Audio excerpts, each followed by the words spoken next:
हमारे YouTube channel में आपका स्वागत है। अब सबको लगेगी केमिस्ट्री आसान। हेलो स्टूडेंट्स, कैसे हैं आप सब लोग। आप सबका मेरे YouTube चैनल में जो है स्वागत है। मैं आज आप सबको परमाणु मॉडल के बारे में बताऊंगा और परमाणु मॉडल से संबंधित जो मॉडल दिए गए हैं, जैसे थॉमसन का मॉडल, रदरफोर्ड का मॉडल, नील बोर का मॉडल, ये सब जो है मॉडल इंपॉर्टेंट है। तो मैं आपको ये बताने की कोशिश करूंगा आज की वीडियो में। तो मैं आपको बता दूं कि परमाणु मॉडल के बारे में की खास बात कि ये कणों के स्थायित्व के बारे में नहीं बताता कि कण कहां पर हैं और जहां पर है वो क्या स्थायी है। तो स्थायित्व के बारे में ये नहीं बताता।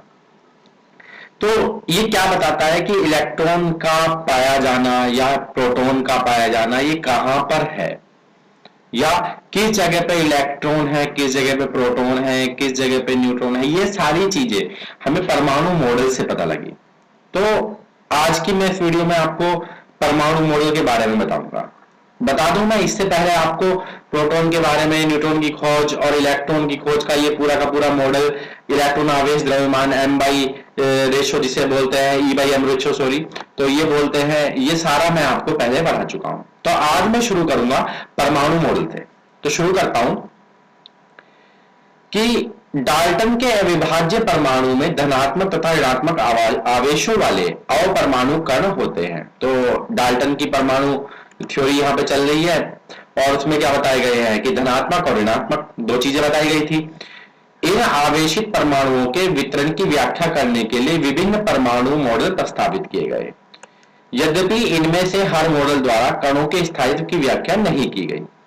इसमें दो मॉडल जे थॉमसन और अर्नेस्ट रदरफोर्ड का मॉडल प्रस्तावित है, जो कि निम्न प्रकार है। तो ये इन्होंने थोड़ी सी थ्योरी दी है कि कौन कौन से मॉडल है हमारे पास, कौन से हम पढ़ते हैं। उन मॉडल के बाद वो ये बताना चाह रहा है कि कौन से मॉडल से हमें ये पता लग सकता है कि इलेक्ट्रॉन, प्रोटॉन, न्यूट्रॉन की कहां कहां पर जगह है और वे कौन से अच्छे मॉडल। तो उन सब में सबसे अच्छा मॉडल जो उन्होंने बताया है वो परमाणु का थॉमसन मॉडल और रदरफोर्ड का मॉडल। इन दोनों के मॉडल जो है वो इंपॉर्टेंट है। तो हम सबसे पहले पढ़ेंगे परमाणु का थॉमसन मॉडल। सन 1898 में जे थॉमसन ने प्रस्तावित किया कि परमाणु एक समान आवेशित गोला होता है। तो इन्होंने ये बताया कि परमाणु जो है एक आवेशित गोला है और उस आवेशित गोले की जो त्रिज्या है 10 की घात -10 मीटर, ये करीबन उसकी एक आपको त्रिज्या बताई है। आगे चलते हैं। जिसमें धनावेश समान रूप से वितरित रहता है। जिसमें वितरित का मतलब यह है कि अगर एक गोला सा है तो उस गोले में हर जगह पर आपको धनावेश जो है समान रूप से बटा हुआ मिलेगा। हर जगह पे थोड़ा थोड़ा बटा हुआ है, वो ठीक है, बटा हुआ।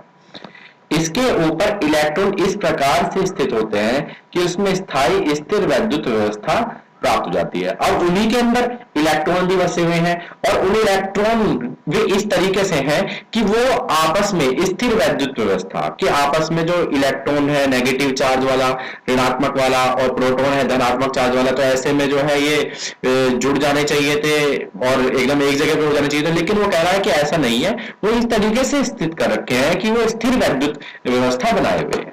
आपस में जो है कोई ऐसी चीज उनके अंदर नहीं देखी गई है।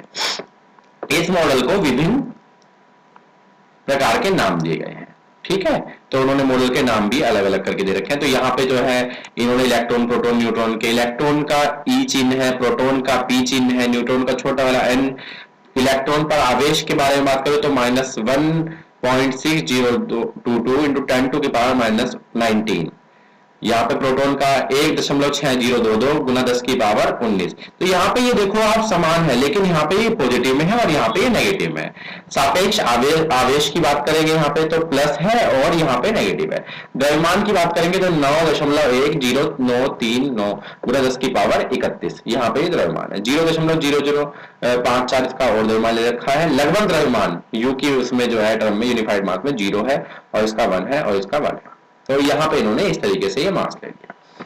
तो आगे बता रहे हैं कि इनके नाम, इसने जो मॉडल दिए हैं जे थॉमसन ने, उस मॉडल का नाम बता रहा है वो प्लम पुडिंग, रेजिन पुडिंग अथवा तरबूज मॉडल। कौन कौन सा? प्लम पुडिंग, रेजिन पुडिंग और तरबूज मॉडल। इस मॉडल में परमाणु के धनावेश को, भाई अब इस मॉडल के बारे में पढ़ेंगे, इस मॉडल में परमाणु के धनावेश को पुडिंग अथवा तरबूज के समान माना गया है। भाई पुडिंग क्या है, ये एक केक होता है, केक को पुडिंग बोल रहा है, तो कह रहा है कि उस केक की तरह जो है माना गया है, या तरबूज की तरह माना गया है, जिसमें इलेक्ट्रॉन क्रमशः प्लम अथवा बीज की तरह उपस्थित होते हैं। तो इलेक्ट्रॉन किसकी तरह है, बीज की तरह। इस मॉडल का एक महत्वपूर्ण लक्षण यह है कि परमाणु का द्रव्यमान पूरे परमाणु पर समान रूप से बटा हुआ है। तो परमाणु का द्रव्यमान समान रूप से हर तरफ जो है क्या हुआ है, बटा हुआ है। यद्यपि यह मॉडल परमाणु की विद्युत उदासीनता को स्पष्ट नहीं करता। भाई परमाणु है, परमाणु पे चार्ज भी होना चाहिए, लेकिन वो उदासीनता के बारे में, क्योंकि वो उदासीन है तो उसके बारे में वो नहीं बता पाया। क्या नहीं बता पाया कि वो उदासीन है और क्यों उदासीन है। किंतु यह भविष्य के प्रयोगों के परिणाम के संगत नहीं पाया गया। थॉमसन को 1906 में भौतिकी में गैसों की विद्युत चालकता तथा सैद्धांतिक एवं प्रायोगिक जांच के लिए नोबेल पुरस्कार से सम्मानित किया गया। तो ये चीजें आपको पता होनी चाहिए कि थॉमसन को एक नोबेल पुरस्कार भी मिला है। तो ये जो सामने आपको दिखाई दे रहा है वो इसकी उसमें मॉडल में बता रहा है कि देखो धनात्मक भाग, ये जो इधर वाला भाग है ये सब धनात्मक है, और ये जो बीच में छोटे छोटे से आपको गोले दिखाई दे रहे हैं ये क्या है, ये इलेक्ट्रॉन है। तो इसी को ही उसने जो है आधार मान के उसने इसका नाम दिया है क्या, परमाणु का थॉमसन मॉडल, तरबूज मॉडल या प्लम पुडिंग मॉडल। तो इसी मॉडल के बारे में आपको बता दूं कि बहुत इंपॉर्टेंट मॉडल है, और इसके बाद हम जो पढ़ने वाले हैं वो मॉडल है रदरफोर्ड का अल्फा प्रकीर्णन मॉडल। कौन सा, रदरफोर्ड का अल्फा प्रकीर्णन मॉडल जिसे बोलता है, या रदरफोर्ड का नाभिकीय परमाणु मॉडल। तो ये जो परमाणु मॉडल है ये मैं आपको अपनी नेक्स्ट वीडियो में आपको पढ़ाऊंगा। तब तक मैं आपको बता दूं कि बहुत इंपॉर्टेंट है, जो थॉमसन का मॉडल बहुत बार लिखने के लिए आता है। और ये जो ग्रीन कलर में जो लिखा हुआ है ये आप इसे जरूर पढ़िएगा। विलियम रोटेगन के बारे में बता रखा है, और उन्होंने जो है ये किरणों की खोज जो बताई थी, और दूसरी बात हेनरी बैकुरल के बारे में बता रखा है, जिन्हें रेडियो एक्टिविटा के बारे में बताया है। ये छोटी छोटी सी जो चीजें हैं इनके बारे में आप अच्छे से पढ़ लेंगे। ठीक है friend, thank you so much. और इसे अच्छी तरीके से पढ़ने के बाद आप बिल्कुल ध्यान रखें कि जरूर आता है थॉमसन का मॉडल, कई बार आया हुआ है। ठीक है, थैंक यू सो मच।